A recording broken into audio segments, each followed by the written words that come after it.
30 dias de propósito pela família. Dia 12. Gerando homens e mulheres de Deus.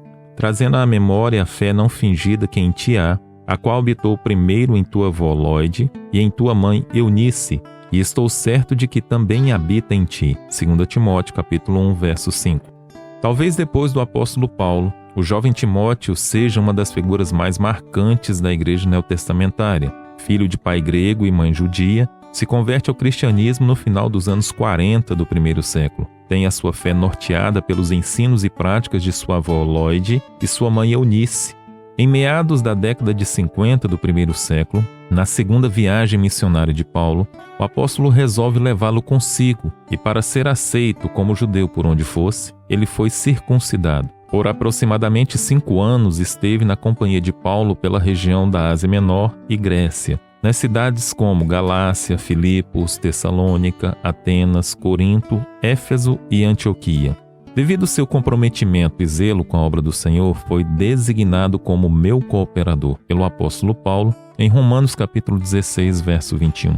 Em algumas ocasiões, Paulo envia a Macedônia quando teve que permanecer na província romana da Ásia. Foi ainda enviado para a igreja em Tessalônica, devido à preocupação de Paulo com esta comunidade, para fortalecer a fidelidade destes irmãos diante das perseguições e dos ataques do inimigo. 1 Tessalonicenses, capítulo 3, versos 3 a 5. Noutra ocasião, foi levado à igreja em Corinto para fortalecer os irmãos dali acerca dos caminhos de Cristo. Vemos neste jovem um exímio conhecedor das Escrituras, bem como sua colaboração maciça no desenvolvimento da Igreja do Senhor Jesus no primeiro século.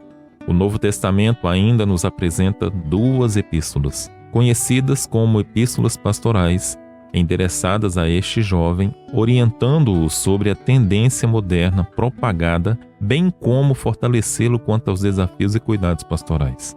Orientações para a formação de lideranças e, principalmente, das adversidades doutrinárias, instando-o a pregar a palavra em todo o tempo sem se deixar esmorecer.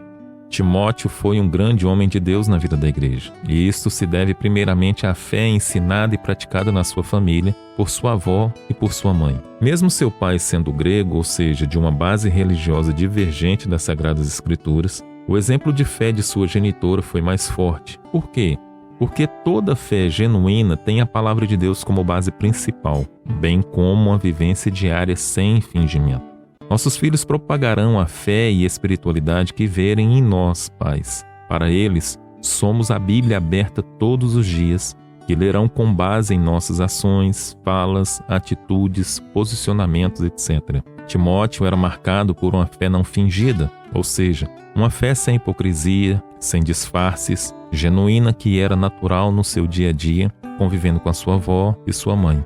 Muitas vezes os pais querem conduzir os filhos dentro do cristianismo e se atentam somente a levá-los à igreja, seja nos cultos ou escola dominicais e ainda no discipulado, mas não cuidam em viverem de verdade a palavra de Deus no seio familiar.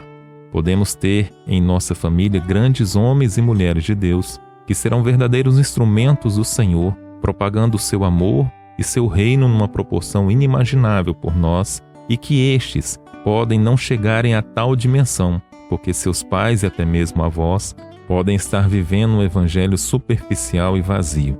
Não digo isso como uma exortação, mas como uma forma de abrir nossos olhos quanto ao que Deus realmente planeja para a nossa família.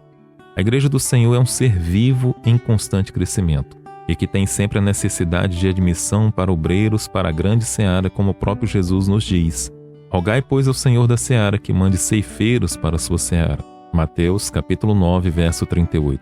Portanto, o Senhor almeja que nossas casas sejam fontes de homens e mulheres de Deus, assim como foi a casa de Lóide e Eunice, e o reino de Deus continuar acontecendo. Oremos. Senhor, a tua palavra nos diz que os filhos são herança do Senhor, e o fruto do ventre o seu galardão. Bendito seja tu, ó Deus, pelos filhos que nos deste, pois até aqui o Senhor tem nos ajudado a criá-los e educá-los conforme nossa força e capacidade. Queremos, ó Deus, dedicá-los a Ti, que o Senhor os consagre e cumpra neles o Teu querer, fazendo com que a Tua boa, agradável e perfeita vontade seja real em nossas vidas. Torna-os homens e mulheres segundo o Teu coração, em nome de Jesus. Amém. Versículos para a sua meditação. Salmo 127, versos 3, 4 e 5. Compartilhe essa mensagem. Ela pode fazer a diferença na vida de mais alguém.